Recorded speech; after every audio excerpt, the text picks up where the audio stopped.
আসসালামু আলাইকুম ভিউয়ার্স, সবাই কেমন আছো? আলহামদুলিল্লাহ ভালো আছি। রোজা তো ভালোই কাটছে, তবু এই দুদিন একটু রোদ গরমটা একটু বেশি পড়ছে। সবাই সাবধানে থেকো। আর এই জামার তো দুদিন থেকে একটু শরীরটা খারাপ, জ্বর, মুখে কোনো কিছু স্বাদ নেই। তো ভাবলাম আজকে একটু মাংস রান্না করব। মাংসটা এত ঝাল দেব, মানে মুখ কোনো কিছু স্বাদ লাগছে না। ওই জন্য ভাবলাম যে আজকে ঝাল ঝাল করে রান্না করব। তো দেখো এখানে একদম ঘচঘচে কাঁচা লঙ্কা কেটে নিয়েছি, পেঁয়াজ কেটে নিয়েছি, হলুদ লবণ মাখিয়ে নিয়েছি। এইবার বাটা মশলাগুলো দেব একসঙ্গে, সব কিছুর সঙ্গে দেবো। এই কাঁচা লঙ্কার সঙ্গে এই যে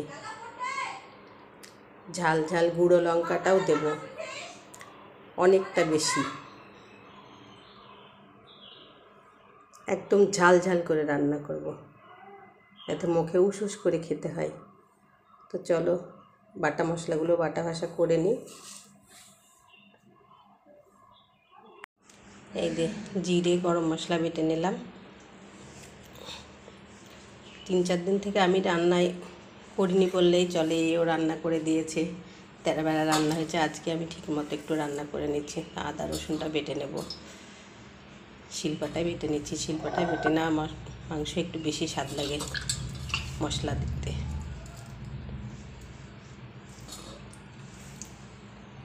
আদা রসুনটা বাটা হয়ে গেল।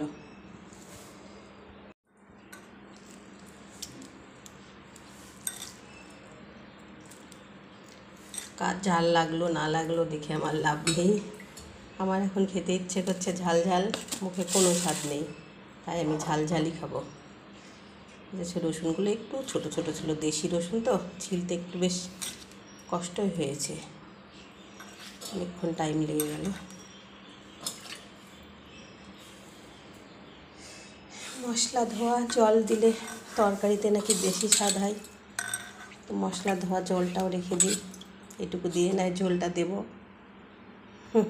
এরকম মশলার গুঁড়োটা জিরে ধনিয়া সব রকম একসঙ্গে দিয়ে দিলাম 2 চামচ মতো। আর এই যে লঙ্কাটা দেখো একটু বেশি করে দিয়েছি, ঝাল ঝাল হয় যাতে, একদম স্বাদ মতো লবণ দিয়ে কড়াই তেল দিয়ে তারপরে বসাবো। কিন্তু আমি এটা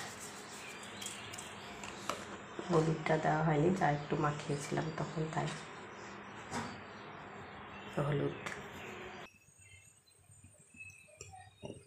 কড়াইতে একবারে সরিষার তেল দিয়ে দিয়েছি, দেখো এইবার দিয়ে দেবো মাংসটা।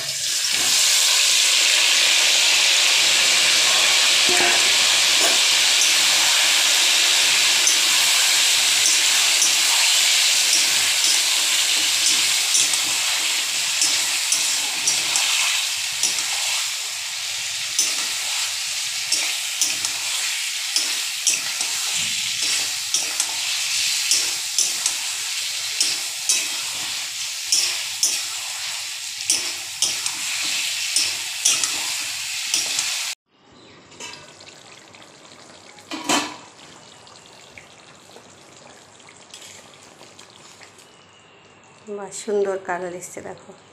তো মাংসটা রান্না রেডি। কেমন হলো রান্নাটা বলো একটু তোমরা সবাই। তো ভিডিওটা এই পর্যন্তই, রান্নাটা কেমন হলো একটু বলো। আল্লাহ হাফেজ।